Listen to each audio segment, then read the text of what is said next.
Computer science and engineering ಬಗ್ಗೆ ಪೂರ್ತಿ ಮಾಹಿತಿಯನ್ನ ಈ ಒಂದು ವಿಡಿಯೋದಲ್ಲಿ ನಾವು ಕವರ್ ಮಾಡಲಿದ್ದೇವೆ. ಈ ಒಂದು ವಿಡಿಯೋದಲ್ಲಿ ನಾವು ಈ ಒಂದು ಕೋರ್ಸ್ ಇದೆಯಲ್ಲ, ಈ ಕಂಪ್ಯೂಟರ್ ಸೈನ್ಸ್ ಆ್ಯಂಡ್ ಇಂಜಿನಿಯರಿಂಗ್ ಯಾವ ರೀತಿಯಲ್ಲಿ ಸ್ಕೋಪ್ ಹೊಂದಿದೆ, ಅಷ್ಟೇ ಅಲ್ಲದೆ ಕರ್ನಾಟಕದಲ್ಲಿ ಈ ಒಂದು ಕಾಲೇಜ್ಗಳಿದಾವಲ್ಲ, ಆ ಒಂದು ಕಾಲೇಜ್ನಲ್ಲಿ ನಿಮ್ಮ ಕೋರ್ಸನ್ನು ಮುಗಿಸಿದ ಮೇಲೆ ಯಾವ ರೀತಿಯಲ್ಲಿ ನಿಮಗೆ ಜಾಬ್ ಆಪರ್ಚುನಿಟಿಗಳು ಸಿಗ್ತವೆ, ಪ್ಲೇಸ್ಮೆಂಟ್ಗಳು ಆಗ್ತವೆ, ಪೂರ್ತಿಯಾದಂತಹ ಇಂಚಿಂಚು ಮಾಹಿತಿಯನ್ನ ನಿಮ್ಮೊಂದಿಗೆ ಹಂಚಿಕೊಳ್ಳಲಿದ್ದೇನೆ ಈ ಒಂದು ವಿಡಿಯೋದಲ್ಲಿ. ಅಷ್ಟೇ ಅಲ್ಲದೆ ಕೊನೆಯವರೆಗೆ ನೋಡಿ, ಯಾಕಂದರೆ ನಾನು ಕೊನೆಯವರೆಗೆ ಈ ಒಂದು ಕಟ್ ಆಫ್ ಅನ್ನು ಕೂಡ ನಾನು ಎಕ್ಸ್ಪ್ಲೇನ್ ಮಾಡಲಿದ್ದೇನೆ. ಟಾಪ್ 20 ಕಾಲೇಜ್ಗಳನ್ನು ಎಕ್ಸ್ಪ್ಲೇನ್ ಮಾಡಲಿದ್ದೇನೆ, ಉಳಿದ ಕಾಲೇಜ್ಗಳನ್ನು ಕೂಡ ನಿಮಗೆ ಎಕ್ಸ್ಪ್ಲೇನ್ ಮಾಡಲಿದ್ದೇನೆ. ಪೂರ್ತಿಯಾದಂತಹ ವಿಡಿಯೋನ ನೋಡಿ, ಭಾಳಷ್ಟು ಲೆಂತಿ ಇದೆ ವಿಡಿಯೋ, ಆದ್ದರಿಂದ ಈ ಒಂದು ವಿಡಿಯೋನ ಸೇವ್ ಮಾಡಿಟ್ಕೊಂಡು ನೀವು ಫ್ರೀ ಇದ್ದಾಗ ಪೂರ್ತಿಯಾದಂತಹ ವಿಡಿಯೋನ ಖಂಡಿತವಾಗಿ ವೀಕ್ಷಣೆ ಮಾಡಿ. ಬನ್ನಿ ಈಗ ವಿಡಿಯೋನ ಆರಂಭಿಸೋಣ. ಇಲ್ಲಿರುವಂತಹ ಮಾಹಿತಿ ಬಹಳಷ್ಟು ಒಂದು ಯೂಸ್ಫುಲ್ ಆಗಲಿದೆ ನಿಮಗೆ. ಈ ಕಂಪ್ಯೂಟರ್ ಸೈನ್ಸ್ ಆ್ಯಂಡ್ ಇಂಜಿನಿಯರಿಂಗನ್ನು ಮಾಡೋದಕ್ಕಿಂತ ಮುಂಚೆ ಈ ಒಂದು ಕೋರ್ಸನ್ನು ಜಾಯ್ನ್ ಆಗೋದಕ್ಕೆ ನಾವು ಯಾವುದಕ್ಕೆ ಎಲಿಜಿಬಲ್ ಆಗಿರಬೇಕಂದ್ರೆ PUC ಮುಗಿಸ್ಕೊಂಡಿರಬೇಕು, ಸೆಕೆಂಡ್ PUC ಮುಗಿಸ್ಕೊಂಡಿರಬೇಕು. ನೀವೆಲ್ಲರೂ ಮುಗಿಸ್ಕೊಂಡಿದ್ದೀರಾ, KCET ಎಕ್ಸಾಮನ್ನು ಕೂಡ ಬರೆದಿದ್ದೀರಾ. ಆದರೆ ನಿಮಗೆ ಗೊತ್ತಿರಲಿ, ನೀವು KCET ಮಾತ್ರ ಅಲ್ಲ, ನೀವು ಡಿಪ್ಲೊಮಾ ಪಾತ್ವೆಯಲ್ಲಿ ಕೂಡ ಈ ಒಂದು ಇಂಜಿನಿಯರಿಂಗನ್ನು CS ಬ್ರಾಂಚಲ್ಲಿ ಮಾಡ್ಬೋದಾಗಿರುತ್ತೆ. ಕೇವಲ ನೀವು KCET ಎಕ್ಸಾಮನ್ನು ಮಾತ್ರ ಬರೆಯೋದಲ್ಲ, ನಿಮಗೆ ಬೇಕಂದರೆ ಕಾಮಿಡಿಕೆಯನ್ನು ಬರೆದು ಕೂಡ ಇಂಜಿನಿಯರಿಂಗ್ ಸೀಟನ್ನು CS ಬ್ರಾಂಚಲ್ಲಿ ತೆಗೆದುಕೊಳ್ಬೋದು. ಅದರ ಜೊತೆಗೆ JEE ಅಡ್ವಾನ್ಸ್ ಮತ್ತು JEE ಮೇನ್ಸ್ ಕೂಡ ಬರೀಬೋದು. ಅಷ್ಟೇ ಅಲ್ಲದೆ ಇಲ್ಲಿ ಕೊಟ್ಟಿರುವಂತಹ ಒಂದು ಎಕ್ಸಾಮ್ಸ್ಗಳನ್ನು ಬರೆದು ಕೂಡ ನೀವು PU ಸೆಕೆಂಡ್ ಆದಮೇಲೆ ನೀವು ಈ ಒಂದು ಸೀಟನ್ನು ತೆಗೆದುಕೊಳ್ಬೋದು. ಇಲ್ಲಾಂದರೆ ನೀವು ಡಿಪ್ಲೊಮಾನ ಮುಗಿಸ್ತೀರಾ ಸೆಕೆಂಡ್ ಇಯರ್ ಆದಮೇಲೆ, ಸೆಕೆಂಡ್ ಇಯರ್ ಇಂಜಿನಿಯರಿಂಗನ್ನು ಮುಗಿಸ್ಕೊಂಡ್ಮೇಲೆ ಡಿಪ್ಲೊಮಾ ಹೋಲ್ಡರ್ಸ್ಗಳು ಇರ್ತಾರಲ್ಲ, ಅವರು ಕೂಡ DCET ಬರೋದು, ಡಿಪ್ಲೊಮಾ CET ಬರೋದು, ಮ್ಯಾನೇಜ್ಮೆಂಟ್ ಕೋಟಾದಲ್ಲಿ ಅಡ್ಮಿಷನನ್ನು ಆಗ್ತಾರೆ. ಅವರು ಕೂಡ ಈ ಒಂದು ಪಾತ್ವೆಯಲ್ಲಿ ಸಾಗಬಹುದಾಗಿರುತ್ತೆ.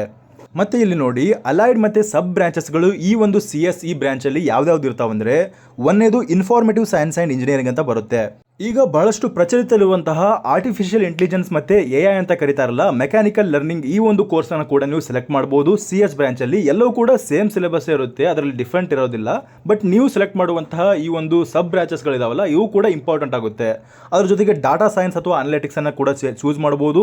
ಮತ್ತು computer science and design business ಸಿಸ್ಟಮನ್ನು ಕೂಡ ನೀವು ಚೂಸ್ ಮಾಡ್ಬೋದಾಗಿರುತ್ತೆ. ಅದರ ಜೊತೆಗೆ ನೀವು ಸೈಬರ್ ಸೆಕ್ಯೂರಿಟಿ ಮತ್ತು ಫಾರೆನ್ಸಿಕ್ಕಲ್ಲಿ ಕೂಡ ಸೇರ್ಬೋದು. ಅದರ ಜೊತೆಗೆ ಇನ್ಫಾರ್ಮೇಷನ್ ಟೆಕ್ನಾಲಜಿ IT ಅಂತ ಕರೀತಾರೆ. ಈ ಒಂದು ಸಬ್ ಬ್ರಾಂಚಸ್ಗಳನ್ನು ನೋಡ್ಕೊಳ್ಳಿ, ಇದರಲ್ಲಿ ನಿಮಗೆ ಯಾವುದು ಇಂಟ್ರೆಸ್ಟ್ ಇರುತ್ತೆ. ಈಗ ಭಾಳಷ್ಟು ಜನರು AI ಚೂಸ್ ಮಾಡ್ತಾರೆ. ಅದರ ಜೊತೆಗೆ ನೀವು ಕಾಲೇಜನ್ನು ಕೂಡ ಸೆಲೆಕ್ಟ್ ಮಾಡೋದ್ರಿಂದ ಕಾಲೇಜ್ ಮತ್ತು ಬ್ರಾಂಚ್ಗಳನ್ನು ಕರೆಕ್ಟಾಗಿ ಚೂಸ್ ಮಾಡಬೇಕಾಗುತ್ತೆ. ಓವರಾಲ್ ಆಗಿ ಇಷ್ಟು ಸಬ್ ಬ್ರಾಂಚಸ್ಗಳು ನಿಮಗೆ CS ಬ್ರಾಂಚಲ್ಲಿ ಸಿಗ್ತವೆ, ಇದನ್ನು ನೀವು ಮಾಡ್ಬೋದಾಗಿರುತ್ತೆ. ಈಗ ನಾನು CS ಮಾಡ್ತೇನೆ ಗುರು, ಆದರೆ ಇಲ್ಲಿ ನನಗೆ ಯಾವ ಒಂದು ಇನ್ಸ್ಟಿಟ್ಯೂಟ್ಸ್ಗಳನ್ನು ಸೆಲೆಕ್ಟ್ ಮಾಡ್ಕೊಳ್ಬೇಕು ಅಂದರೆ, ನನಗೆ ಬಹಳಷ್ಟು ಪ್ರೀಮಿಯಂ ಇರುವಂತಹ ಒಂದು ಇಂಜಿನಿಯರಿಂಗ್ ಕಾಲೇಜ್ಗಳಲ್ಲಿ ಈ ಒಂದು CS ಬ್ರಾಂಚನ್ನು ಮಾಡ್ಕೊಳ್ಬೇಕು, ನನಗೆ ಪ್ಲೇಸ್ಮೆಂಟ್ ಚೆನ್ನಾಗಿರಬೇಕು ಅಂದರೆ ನೀವು IIT, NIT ಈ ರೀತಿಯ ಕಾಲೇಜ್ಗಳನ್ನು JEE ಅಡ್ವಾನ್ಸ್ ಮತ್ತು JEE ಮೇನ್ಸಲ್ಲಿ ತೆಗೆದುಕೊಳ್ಬೋದಾಗಿರುತ್ತೆ. ಅದೇ ರೀತಿಯಲ್ಲಿ ಸೆಂಟ್ರಲ್ ಯೂನಿವರ್ಸಿಟಿಗಳು ಕೂಡ ನೀವು ಈ ಒಂದು ಆಲ್ ಇಂಡಿಯಾ ಕೌನ್ಸಿಲಿಂಗಲ್ಲಿ ಈ ಒಂದು JEE ಮೇನ್ಸ್ ಮತ್ತು ಅಡ್ವಾನ್ಸಲ್ಲಿ ನೀವು ತೆಗೆದುಕೊಳ್ಬೋದಾಗಿರುತ್ತೆ. ಅದರ ಜೊತೆಗೆ ರೆಪ್ಯೂಟೆಡ್ ಆಗಿರುವಂತಹ VIT, BITS ಮತ್ತು MITಗಳನ್ನು ತೆಗೆದುಕೊಳ್ಬೋದು. ನಮ್ಮ KCET ನೀವು ತೆಗೆದುಕೊಳ್ಬೇಕಂದ್ರೆ VTU ಕಾಲೇಜ್ಗಳು, ಇದರಲ್ಲಿ ಗೌರ್ಮೆಂಟ್, ಎಡೆಡ್ ಮತ್ತು ಪ್ರೈವೇಟ್ಗಳು ಬರುತ್ತೆ. VTU ಅಂದ್ರೇನು, ವಿಶ್ವೇಶ್ವರಯ್ಯ ತಾಂತ್ರಿಕ ವಿದ್ಯಾಲಯದ ಈ ಒಂದು ಕಾಲೇಜ್ಗಳನ್ನು ನೀವು ಚೂಸ್ ಮಾಡ್ಬೋದಾಗಿರುತ್ತೆ. ಹಾಗೆ KCET ಬಹಳಷ್ಟು ಕಾಲೇಜ್ಗಳು ನಮಗೆ ಆಟೋನಮಸ್ ಸಿಗ್ತವೆ. ಈ ಒಂದು RV ಕಾಲೇಜ್ ಆಗಿರ್ಬೋದು, RV ಯೂನಿವರ್ಸಿಟಿ ಆಗಿರ್ಬೋದು, ಈ ರೀತಿಯ ಕಾಲೇಜ್ಗಳಿದಾವಲ್ಲ, ಎಲ್ಲವೂ ಕೂಡ ನೀವು ಆಟೋನಮಸ್ ಅಲ್ಲಿ ಬರ್ತವೆ. ಮತ್ತು ಡೀಮ್ಡ್ ಯೂನಿವರ್ಸಿಟಿಗಳು ಕೂಡ ಇರ್ತವೆ. ಇವುಗಳನ್ನು ನೀವು ಕರೆಕ್ಟಾಗಿ ನೋಡಿಕೊಂಡು ಫೀ ಸ್ಟ್ರಕ್ಚರನ್ನು ನೋಡಿಕೊಂಡು ಆಪ್ಷನ್ ಎಂಟ್ರಿಯಲ್ಲಿ ಹಾಕಬೇಕಾಗುತ್ತೆ. ಇಷ್ಟೊಂದು ವೆರೈಟಿ ಆಫ್ ಕಾಲೇಜ್ನಲ್ಲಿ ನೀವು ಈ ಒಂದು CS ಬ್ರಾಂಚನ್ನು ಮಾಡ್ಬೋದು. ಆದರೆ ಎಷ್ಟು ವರ್ಷಗಳ ಕಾಲ ಮಾಡಬೇಕಂದ್ರೆ, ನಾನೀಗ KCET ಹೋಗ್ತೇನೆ, KCET ಹೋಗಿ CS ಬ್ರಾಂಚಲ್ಲಿ CS ಮಾಡ್ತೇನೆ ಅಂತ ಅಂದರೆ ನಿಮಗೆ 4 ವರ್ಷದ ಈ ಒಂದು ಕೋರ್ಸಸ್ ಇರುತ್ತೆ. 4 ವರ್ಷದ ಕೋರ್ಸಲ್ಲಿ 8 ಸೆಮೆಸ್ಟರ್ಗಳನ್ನು ಮುಗಿಸ್ತೀರಾ ನೀವು. ಅಂದರೆ ಫಸ್ಟ್ ಇಯರಲ್ಲಿ 2 ಸೆಮೆಸ್ಟರ್ ಮುಗಿಸ್ತೀರಾ, ಅದೇ ರೀತಿಯಲ್ಲಿ ಸೆಕೆಂಡ್ ಇಯರಲ್ಲಿ 2, ಥರ್ಡ್ ಇಯರಲ್ಲಿ 2 ಮತ್ತು ಫೋರ್ತ್ ಇಯರಲ್ಲಿ 2 ಸೆಮೆಸ್ಟರ್ಗಳನ್ನು ಮುಗಿಸ್ತೀರಾ. ಆದರೆ ಡಿಪ್ಲೊಮಾ ಮುಗಿಸ್ಕೊಂಡು ಬಂದಿರುವಂತಹ ವಿದ್ಯಾರ್ಥಿಗಳಿದಾರಲ್ಲ, ಅಂತಹ ವಿದ್ಯಾರ್ಥಿಗಳಿಗೆ ಫಸ್ಟ್ ಇಯರಲ್ಲಿ ಯಾವುದೇ ಒಂದು ಸೆಮೆಸ್ಟರ್ಗಳಿರೋದಿಲ್ಲ. ಫಸ್ಟ್ ಇಯರ್ ಅವರು ಲ್ಯಾಟರಲ್ ಎಂಟ್ರಿ ತಗೊಳ್ತಾರೆ, ಅಂದರೆ ಸೆಕೆಂಡ್ ಇಯರಿಂದ ಸ್ಟಾರ್ಟ್ ಮಾಡ್ತಾರೆ. ಅವರು ಡಿಪ್ಲೊಮಾ ಮುಗಿಸ್ಕೊಂಡು ಅವರು ಸೆಕೆಂಡ್ ಇಯರಿಂದ ಏನು ಮಾಡ್ತಾರೆ, ಥರ್ಡ್ ಇಯರ್ ಸೆಮೆಸ್ಟರ್ ಮತ್ತು ಥರ್ಡ್ ಸೆಮೆಸ್ಟರ್, ಫೋರ್ತ್ ಸೆಮೆಸ್ಟರ್ ಮತ್ತು 8 ಸೆಮೆಸ್ಟರ್ ಉಳಿದಿದ್ದೆಲ್ಲ ಸೇಮ್ ಇರುತ್ತೆ. ಫಸ್ಟ್ ಇಯರ್ ಮಾತ್ರ ಅವರಿಗೆ ಸ್ಕಿಪ್ ಆಗುತ್ತೆ. ಹಾಗಾದರೆ ಫಸ್ಟ್ ಇಯರಲ್ಲಿ ಏನು ಮಾಡ್ತಾರೆ ಅಂದರೆ ಫೌಂಡೇಶನ್ ಮಿನಿ ಪ್ರಾಜೆಕ್ಟ್ಸ್ಗಳನ್ನು ಮಾಡ್ತಾರೆ. ಸೆಕೆಂಡ್ ಇಯರಲ್ಲಿ ಏನು ಮಾಡ್ತಾರೆ, ಇಂಟರ್ನ್ಶಿಪ್ ಆಪರ್ಚುನಿಟೀಸ್ಗಳನ್ನು ಹೇಳ್ಕೊಡ್ತಾರೆ. ಅದರ ಜೊತೆಗೆ ನಿಮಗೆ ಥರ್ಡ್ ಇಯರಲ್ಲಿ ಏನು ಮಾಡ್ತಾರೆ ಅಂದರೆ ಟೆಕ್ನಿಕಲ್ ಸೆಮಿನಾರ್ಸ್ಗಳನ್ನು ಕಂಡಕ್ಟ್ ಮಾಡ್ತಾರೆ. ಫೈನಲ್ ಇಯರ್ ಪ್ರಾಜೆಕ್ಟ್ ಇರುತ್ತೆ ಲಾಸ್ಟ್ ಇಯರಲ್ಲಿ. ಟೋಟಲ್ ಆಗಿ 8 ಒಂದು ಸೆಮೆಸ್ಟರ್ಗಳಲ್ಲಿ ನೀವು ಇಷ್ಟೊಂದು ಮೈಲ್ ಸ್ಟೋನ್ಸ್ಗಳನ್ನು ಅಟೆಂಡ್ ಮಾಡಬೇಕಾಗುತ್ತೆ ಈ ಒಂದು ಕೋರ್ಸ್ನಲ್ಲಿ.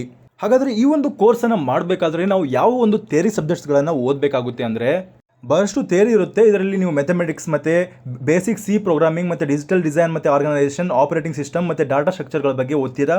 ಅದರ ಜೊತೆಗೆ ಥಿಯರಿ ಆಫ್ ಕಂಪ್ಯೂಟೇಷನ್ ಮತ್ತು ಡೇಟಾಬೇಸ್ ಮ್ಯಾನೇಜ್ಮೆಂಟ್ ಮತ್ತು computer networks, artificial intelligence, mechanical learning ಈ ಎಲ್ಲ ಕೋರ್ಸನ್ನು ಓದ್ತೀರಾ.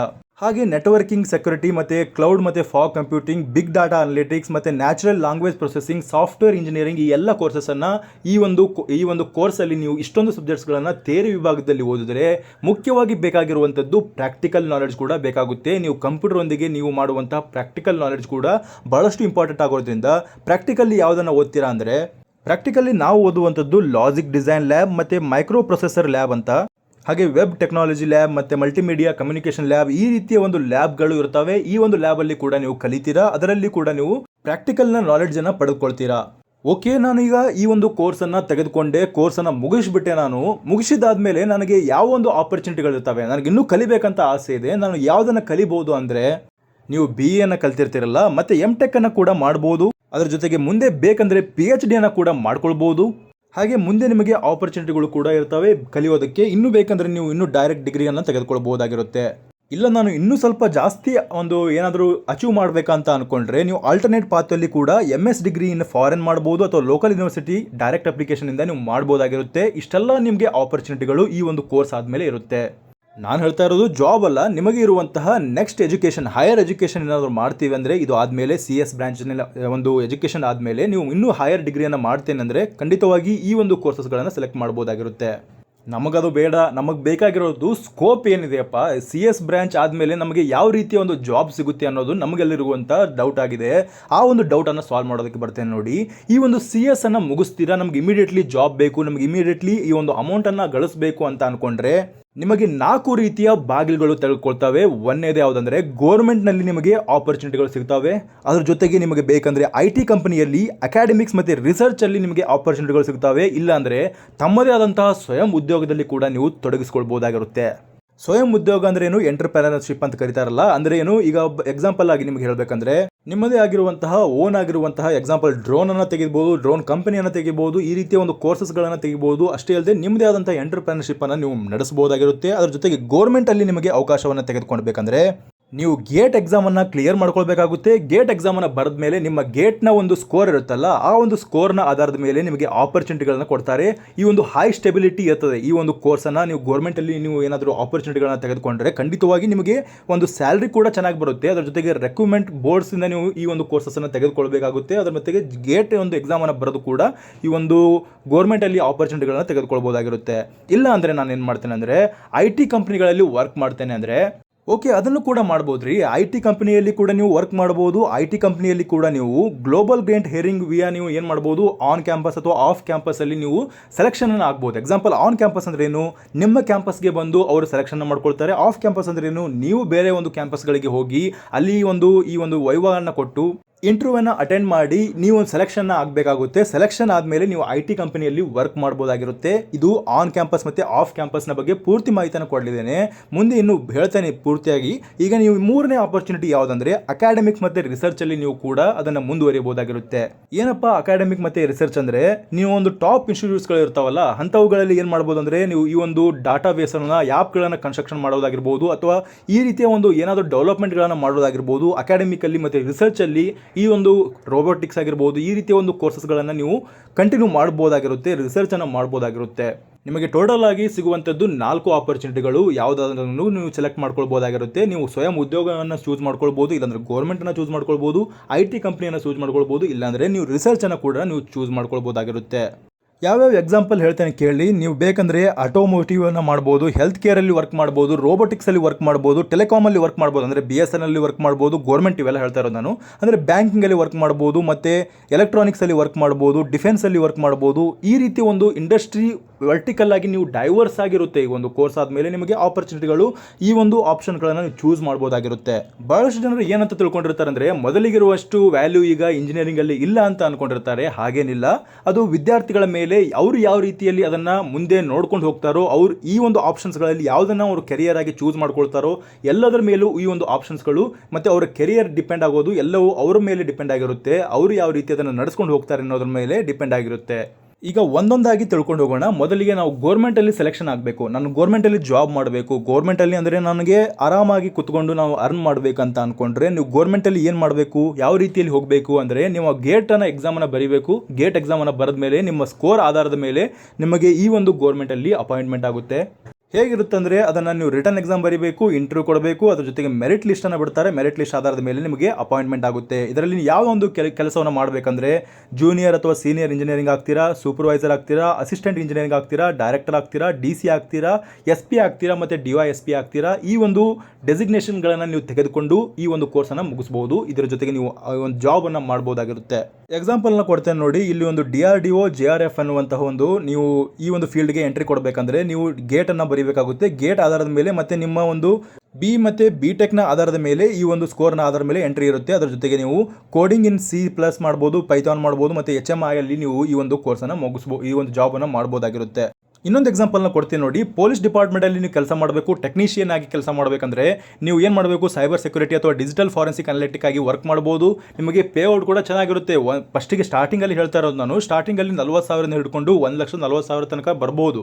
ಇದು ಡಿಪೆಂಡ್ ಆನ್ ನಿಮ್ಮ ಒಂದು ಯಾವ ರೀತಿಯ ಒಂದು ಸ್ಕೋರ್ ಇರುತ್ತಲ್ಲ ಅದ್ರ ಮೇಲೆ ನಿಮಗೆ ಅಪಾಯಿಂಟ್ಮೆಂಟ್ ಆಗಿರುತ್ತಲ್ಲ ಅದ್ರ ಮೇಲೆ ಡಿಪೆಂಡ್ ಆಗುತ್ತೆ. ಇದು ಮಂತ್ಲಿ ನಾನು ಸ್ಟಾರ್ಟಿಂಗಲ್ಲಿ ಹೇಳ್ತಾ ಇರೋದು, ಸ್ಟಾರ್ಟಿಂಗ್ ಅಮೌಂಟೇ ಇಷ್ಟಿರುತ್ತೆ.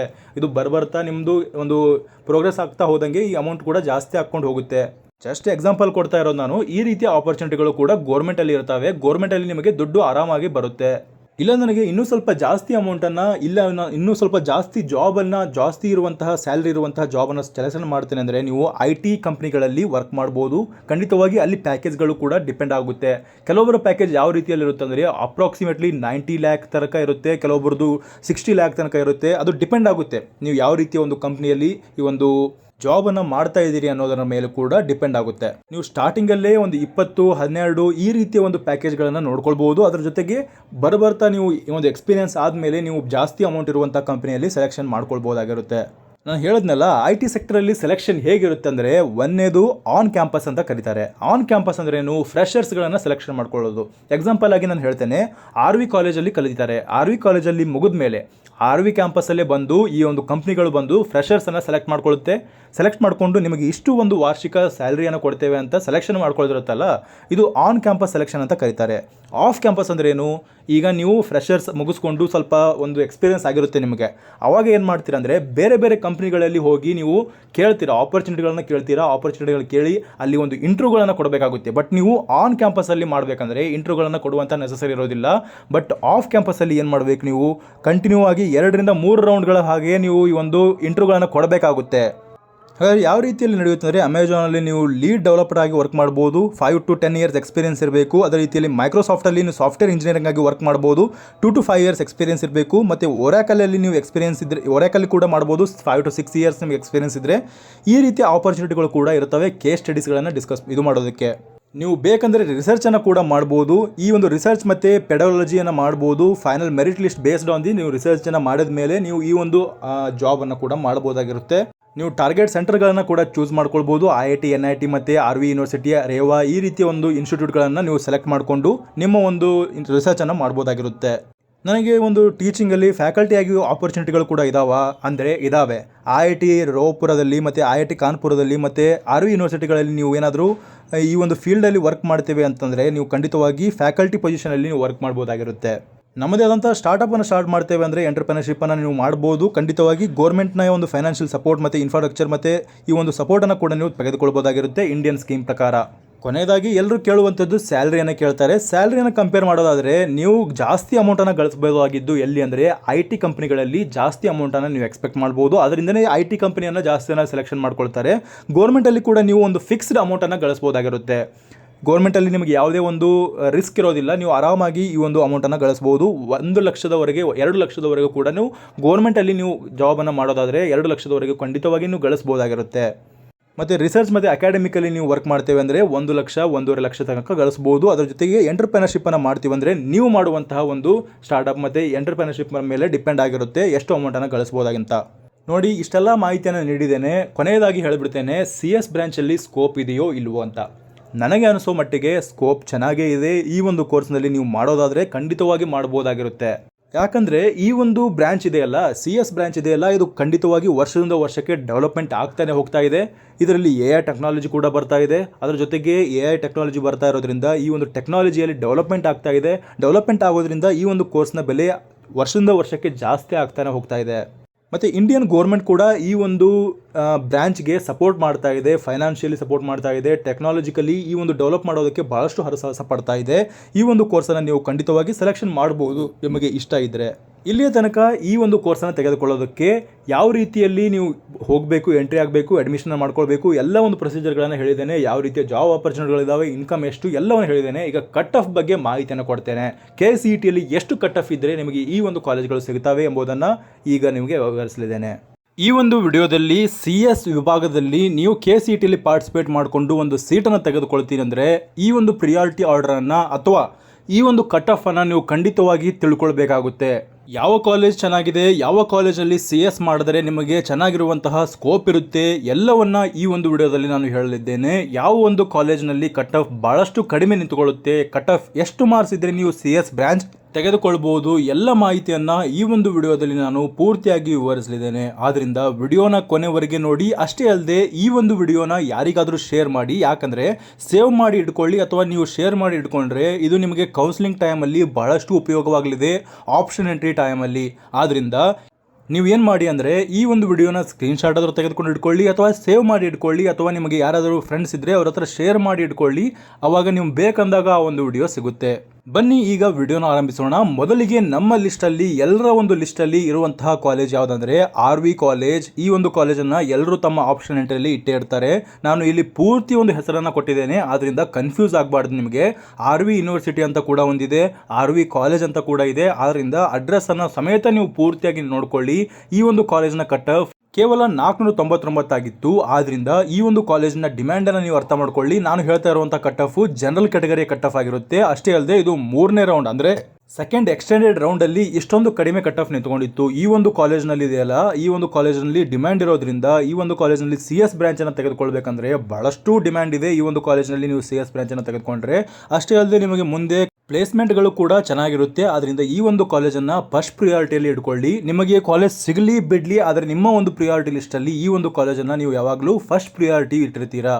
ಎಲ್ಲರೂ ಹೇಳುವಂಥ ಕಾಲೇಜು ಮೊದಲನೇ ಕಾಲೇಜ್ RV ಕಾಲೇಜ್ ಆದರೆ ಎರಡನೇ ಕಾಲೇಜಲ್ಲಿ ನೀವು PS ಅನ್ನಾದರೂ ಇಟ್ಕೊಳ್ಬೋದು, MS ರಾಮಯ್ಯ ಕಾಲೇಜ್ ಅನ್ನಾದರೂ ಇಟ್ಕೊಳ್ಬೋದು. ಭಾಳಷ್ಟು ಜನ PS ಅನ್ನು ಪ್ರೆಫರ್ ಮಾಡ್ತಾರೆ, ಚೆನ್ನಾಗಿರುವಂಥ ಕಾಲೇಜು CS ಬ್ರಾಂಚ್ಗೆ. ಈ ಒಂದು ಕಾಲೇಜ್ನಲ್ಲಿ ಕೂಡ ನಿಮಗೆ ಕಟ್ ಆಫ್ ನೋಡ್ಬೋದು, 1654 ಇದೆ. 3ನೇ ಕಾಲೇಜಲ್ಲಿ MS ರಾಮಯ್ಯ ಕಾಲೇಜನ್ನು ಇಡ್ತಾರೆ. 3ನೇ ಕಾಲೇಜಲ್ಲಿ MS ರಾಮಯ್ಯ ಕಾಲೇಜ್, ಈ ಕಾಲೇಜ್ ಇದೆಯಲ್ಲ, ಈ ಕಾಲೇಜ್ ಕೂಡ ಭಾಳಷ್ಟು ಒಂದು ಇನ್ಫ್ರಾಸ್ಟ್ರಕ್ಚರ್ ಆಗಿರ್ಬೋದು, ನಿಮಗೆ ಈ ಒಂದು ಕಾಲೇಜ್ನಲ್ಲಿ ಅಕಾಡೆಮಿಕ್ ಆಗಿರ್ಬೋದು. ಅಷ್ಟೇ ಅಲ್ಲದೆ ಈ ಒಂದು ಕಾಲೇಜಲ್ಲಿ ನೀವು ಕಲಿತಾದ್ಮೇಲೆ ನಿಮಗೆ ಮುಂದೆ ಪ್ಲೇಸ್ಮೆಂಟ್ಗಳು ಕೂಡ ಚೆನ್ನಾಗಿರೋದ್ರಿಂದ ಈ ಒಂದು ಕಾಲೇಜನ್ನು ನೀವು 2 ಅಥವಾ 3ನೇ ಪ್ಲೇಸಲ್ಲಿ ಇಟ್ಕೊಳ್ಬೋದು. ನೀವು CS ಬ್ರಾಂಚನ್ನು ಮಾಡ್ತೀವಿ ಅಂದರೆ ನಿಮಗೆ ಬೆಂಗಳೂರಿನ ಕಾಲೇಜ್ಗಳನ್ನೇ ಪ್ರೆಫರ್ ಮಾಡೋದು ಒಳಿತು ಅನ್ನೋದು ನನ್ನ ಒಂದು ಅನಿಸಿಕೆಯಾಗಿದೆ. ಈ ಒಂದು ಕಾಲೇಜ್ಗಳನ್ನು ನೀವು ಫಸ್ಟ್ ಪ್ರಿಯಾರಿಟಿಯಲ್ಲಿ ಇಟ್ಕೊಳ್ಬೋದು. ಅದರ ಜೊತೆಗೆ BMS ಕಾಲೇಜನ್ನು ಕೂಡ ನೀವು ಇಟ್ಕೊಳ್ಬೋದು. ಈ ಒಂದು ಕಾಲೇಜ್ ಇದೆಯಲ್ಲ, ಇದು ಭಾಳಷ್ಟು ಡಿಮ್ಯಾಂಡ್ ಇರುವಂಥ ಕಾಲೇಜು. ಇಲ್ಲಿದರ ಜನರಲ್ ಕ್ಯಾಟಗರಿ ಕಟ್ ಆಫ್ ಎಷ್ಟಿತ್ತು ಅಂದರೆ 3870 ಆಗಿತ್ತು. ಮುಂದಿನ college Shri Jayachamarajendra college of engineering. ಈ ಒಂದು ಕಾಲೇಜ್ನಲ್ಲಿ ಕಟ್ ಆಫ್ ಅನ್ನು ನೋಡ್ಬೋದು ನೀವು, 4449ಕ್ಕೆ ಕಟ್ ಆಫ್ ನಿಂತಿತ್ತು. ಮುಂದಿನ ಕಾಲೇಜ್ ಇದೆಯಲ್ಲ, ಇದನ್ನು ಕೂಡ ಕನ್ಫ್ಯೂಸ್ ಆಗ್ತಾರೆ ಜನರು. ಈ ಒಂದು ಕಾಲೇಜ್ ಯೂನಿವರ್ಸಿಟಿ, ಈ Visvesvaraya college of engineering Bengaluru ಇದೆಯಲ್ಲ, ಈ ಒಂದು ಕಾಲೇಜಿನ ಕಟ್ ಆಫ್ ಕೂಡ 5000 ಒಳಗಡೆ ಇದೆ ರ್ಯಾಂಕಿಂಗ್.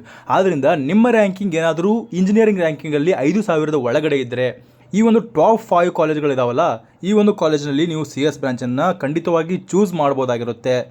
ನಿಮಗೆ CS ಅನ್ನು ಬಿಟ್ಟು ಬೇರೆ ಯಾವ ಒಂದು ಕೋರ್ಸ್ ಮೇಲೂ ಇಂಟ್ರೆಸ್ಟ್ ಇಲ್ಲ ಅಂದರೆ ಖಂಡಿತವಾಗಿ CS ಅನ್ನು ಮಾಡ್ತೇವೆ ಅಂದರೆ ಈ ಒಂದು ಕಾಲೇಜ್ಗಳಲ್ಲಿ 5000 ರ್ಯಾಂಕ್ ಒಳಗಡೆ ಇದ್ದರೆ ನೀವು ವೇಟ್ ಮಾಡಿ, ಖಂಡಿತವಾಗಿ ನಿಮಗೆ ಎಕ್ಸ್ಟೆಂಡೆಡ್ ರೌಂಡಲ್ಲಿ ಈ ಒಂದು ಕಾಲೇಜ್ಗಳು ಸಿಗುವಂಥ ಚಾನ್ಸಸ್ ಇರುತ್ತೆ.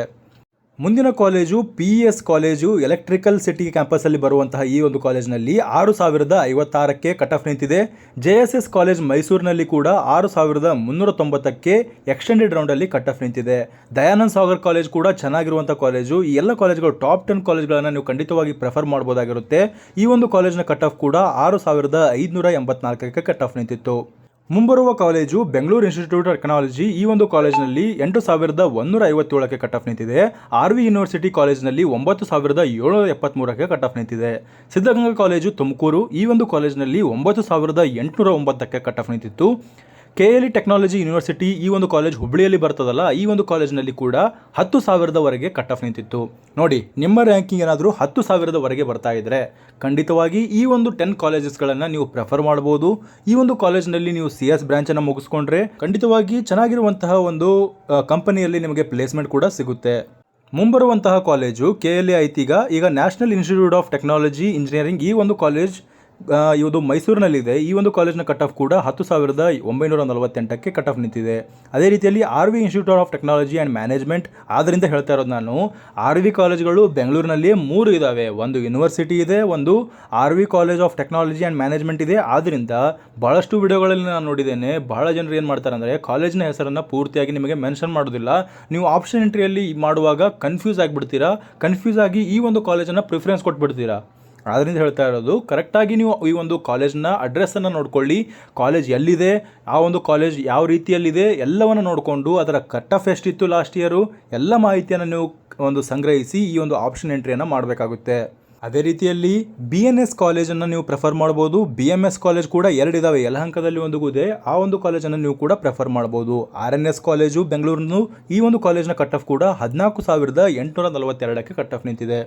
ನೀವು ನೋಡಿ, ಇಲ್ಲಿ ನನ್ನ ಕಟ್ ಆಫ್ ರ್ಯಾಂಕಿಗೆ ಈ ಒಂದು ರ್ಯಾಂಕನ್ನು ನಾವು ನೋಡ್ಕೊಂಡ್ಮೇಲೆ ನಾವು ಫಸ್ಟ್ ರೌಂಡ್ಗೆ ಈ ಒಂದು ಕಾಲೇಜ್ ಸಿಗಬೇಕಂತ ಅನ್ಕೊಳ್ಳೋದು ತಪ್ಪಾಗಿರುತ್ತೆ. ಯಾಕಂದರೆ ಫಸ್ಟ್ ರೌಂಡ್ನ ಕಟ್ ಆಫ್ ಇರುತ್ತಲ್ಲ, ಇದು ಹೈ ಇರುತ್ತೆ. Even second round cut off ಕೂಡ ಹೈ ಇರುತ್ತೆ. ಯಾಕಂದರೆ ನೀಟ್ ವಿದ್ಯಾರ್ಥಿಗಳು ಕೂಡ ಆ ಒಂದು ಸೀಟ್ಗಳನ್ನು ಹಿಡ್ಕೊಳ್ಳೋದ್ರಿಂದ ಈ ಒಂದು ಸೀಟ್ನ ಕಟ್ ಆಫ್ ಫಸ್ಟ್ ರೌಂಡ್ ಮತ್ತು ಸೆಕೆಂಡ್ ರೌಂಡಲ್ಲಿ ಜಾಸ್ತಿ ಇರುತ್ತೆ. ಮುಂಬರುವಂತಹ ರೌಂಡ್ಗಳಲ್ಲಿ ಈ ಒಂದು ಕಟ್ ಆಫ್ ಕಡಿಮೆ ಆಗ್ತಾ ಹೋಗ್ತದೆ. ಈ ಸೆಕೆಂಡ್ ಎಕ್ಸ್ಟೆಂಡೆಡ್ ರೌಂಡಲ್ಲಿ ನಿಮಗೆ ಸಿಕ್ಕಿರುವಂಥ ಸೀಟನ್ನು ಕಂಪಲ್ಸರಿಯಾಗಿ ನೀವು ಅಡ್ಮಿಷನ್ ತೆಗೆದುಕೊಳ್ಳಲೇಬೇಕಾಗಿರೋದ್ರಿಂದ ಈ ಒಂದು ಕಟ್ ಆಫ್ ಇರುತ್ತಲ್ಲ, ಸೆಕೆಂಡ್ ಎಕ್ಸ್ಟೆಂಡೆಡ್ ರೌಂಡಲ್ಲಿ ಭಾಳಷ್ಟು ಕಮ್ಮಿ ಆಗುತ್ತೆ. ಲಾಸ್ಟ್ ಇಯರಲ್ಲಿ ಕೂಡ ನೀವು ನೋಡಿರ್ಬೋದು, ಸೆಕೆಂಡ್ ರೌಂಡಲ್ಲಿ ನಿಮಗೆ ಚಾಯ್ಸ್ 3 ಕೊಟ್ಟಿರಲಿಲ್ಲ. ಚಾಯ್ಸ್ 3 ಅಂದರೆ ಏನು, ನನಗೆ ಸಿಕ್ಕಿರುವಂಥ ಕಾಲೇಜನ್ನು ನಾನು ಡಿಲೀಟ್ ಮಾಡ್ಕೊಳ್ತೇನೆ, ನಾನು ಮೇಲಿರುವಂತಹ ಕಾಲೇಜ್ನಲ್ಲಿ ಯಾವುದಾದ್ರು ಕಾಲೇಜನ್ನು, ಕೆಳಗಿರುವಂಥ ಕಾಲೇಜಿನಲ್ಲಿ ಯಾವುದಾದ್ರು ಕಾಲೇಜನ್ನು ನಾನು ಹಿಡ್ಕೊಳ್ತೇನೆ ಅನ್ನೋದಾದರೆ ಚಾಯ್ಸ್ 3 ಆಪ್ಷನನ್ನು ಒತ್ತಿರಲ್ಲ. ಆ ಒಂದು ಚಾಯ್ಸ್ 3 ಆಪ್ಷನನ್ನು ಲಾಸ್ಟ್ ಇಯರ್ ಸೆಕೆಂಡ್ ರೌಂಡ್ಗೆ ಕೊಡದೇ ಇದ್ದಿದ್ದರಿಂದ ಆ ಒಂದು ಸೀಟನ್ನು ಅವರು ಬಿಡೋದಕ್ಕೂ ಕೂಡ ಆಗಲಿಲ್ಲ. ಆದ್ದರಿಂದ ಆಪ್ಷನ್ ಎಂಟ್ರಿಯನ್ನು ಮಾಡಿಕೊಳ್ಳುವಾಗ ಈ ವರ್ಷದ ರೂಲ್ಸ್ಗಳನ್ನು ನೀವು ತಲೆಯಲ್ಲಿ ಇಟ್ಕೊಂಡು ಕರೆಕ್ಟಾಗಿ ಆಪ್ಷನ್ ಎಂಟ್ರಿಯನ್ನು ಮಾಡಬೇಕಾಗುತ್ತೆ. ಮಾಡಿದ ಮೇಲೆ ಕಾಲೇಜ್ ಸಿಕ್ಕ ಮೇಲೆ ನೀವು ಅದನ್ನು ಬಿಡ್ತೀವಿ ಅಂದರೆ ಅದಕ್ಕೆ ನೀವು ದಂಡವನ್ನು ಕೂಡ ವಹಿಸಬೇಕಾಗುತ್ತೆ. ಈ ಒಂದು PDF ನಿಮಗೆ ಪೂರ್ತಿಯಾಗಿ ಎಷ್ಟು ಕಾಲೇಜ್ಗಳು CS ಬ್ರಾಂಚಲ್ಲಿ ಇದ್ದಾವೆ ಎಲ್ಲವೂ ನಿಮಗೆ ಮಾಹಿತಿ ಬೇಕಾಗಿದ್ದರೆ ಈ ಒಂದು PDF ಅನ್ನು ನೀವು ಖಂಡಿತವಾಗಿ ಪರ್ಚೇಸ್ ಮಾಡ್ಬೋದಾಗಿರುತ್ತೆ. ಇಲ್ಲಿ ಕೇವಲ ನಾನು ಜನರಲ್ ಕ್ಯಾಟಗರಿಯ ಕಟ್ ಆಫ್ ಅನ್ನು ಕೊಟ್ಟಿದ್ದೇನೆ, ಆದರೆ ನಿಮಗೆ ನಿಮ್ಮ ಕ್ಯಾಟಗರಿಯ ಪರ್ಸನಲ್ ಆಗಿರುವಂತಹ ಒಂದು ಇನ್ಫಾರ್ಮೇಷನ್ ಅನ್ನು ಕೊಡಬೇಕು. ಪರ್ಸನಲ್ ಆಗಿ ನಿಮ್ಮ ಕ್ಯಾಟಗರಿಯಲ್ಲಿ ಎಷ್ಟು ಕಟ್ ಆಫ್ ನಿಂತಿತ್ತು CS ಬ್ರಾಂಚಲ್ಲಿ, ಯಾವ ಕಾಲೇಜಿಗೆ ಎಷ್ಟು ಕಟ್ ಆಫ್ ನಿಂತಿತ್ತು, ಅದರ ಜೊತೆಗೆ ನಿಮಗೊಂದು ಪ್ರಿಯಾರಿಟಿ ಆರ್ಡರ್ ಬೇಕಾಗಿತ್ತು, ಪೂರ್ತಿ ಮಾಹಿತಿ CS ಬ್ರಾಂಚ್ಗೆ ಸಂಬಂಧಪಟ್ಟಂತೆ ನಿಮಗೆ ಬೇಕಾಗಿತ್ತು. ಹಾಗಿದ್ರೆ ನೀವು ಏನು ಮಾಡ್ತೀರಾ ಅಂದರೆ, ನನಗೆ ಈ ಒಂದು ವಿಡಿಯೋದಲ್ಲಿ ಪೂರ್ತಿ ಎಲ್ಲ ಕಾಲೇಜ್ಗಳನ್ನು ಅಂದರೆ 210 ಕಾಲೇಜ್ಗಳನ್ನು ಕಟ್ ಆಫ್ ಎಷ್ಟಿತ್ತು ಅನ್ನೋದನ್ನು ಎಕ್ಸ್ಪ್ಲೇನ್ ಮಾಡೋದಕ್ಕಾಗಲ್ಲ. ಆದ್ದರಿಂದ ಈ ಒಂದು PDF ಅನ್ನು ಪರ್ಚೇಸ್ ಮಾಡೋದಿದ್ರೆ ಖಂಡಿತವಾಗಿ ಕೆಳಗೆ ಕಾಣಿಸುತ್ತಿರುವಂತಹ ವಾಟ್ಸಪ್ ನಂಬರ್ಗೆ ನೀವು ಮೆಸೇಜನ್ನು ಹಾಕ್ಬೋದು. ಈ ಒಂದು ಅಮೌಂಟನ್ನು ಪೇ ಮಾಡಿ ಅದನ್ನು ಪರ್ಚೇಸ್ ಮಾಡ್ಬೋದಾಗಿರುತ್ತೆ. ಪ್ರತಿಯೊಂದು ಕ್ಯಾಟಗರಿ, ಇದು ನಾನು ಹೇಳ್ತಾ ಇರೋದು 3B ಕ್ಯಾಟಗರಿ ಆಗಿರಲಿ, 3A ಕ್ಯಾಟಗರಿ ಆಗಿರಲಿ, 2B ಕ್ಯಾಟಗರಿ ಆಗಿರಲಿ, ಯಾವುದೇ ಒಂದು ಕ್ಯಾಟಗರಿಯವರಾಗಿರಲಿ, ನಿಮ್ಮ ಕ್ಯಾಟಗರಿಯ ಕಟ್ ಆಫ್ ಎಷ್ಟಿತ್ತು ಆ ಒಂದು ಕಾಲೇಜ್ನಲ್ಲಿ ಎಲ್ಲ ಮಾಹಿತಿಯನ್ನು ಇದೇ ರೀತಿಯ PDF ಅಲ್ಲಿ ನಿಮಗೆ ಕೊಡಲಾಗುತ್ತೆ. ಅದರ ಜೊತೆಗೆ ನಿಮಗೆ ಪರ್ಫೆಕ್ಟ್ ಆಗಿರುವಂತಹ ಒಂದು ಪ್ರಿಯಾರಿಟಿ ಆರ್ಡರನ್ನು ಕೂಡ ಕೊಡಲಾಗುತ್ತೆ.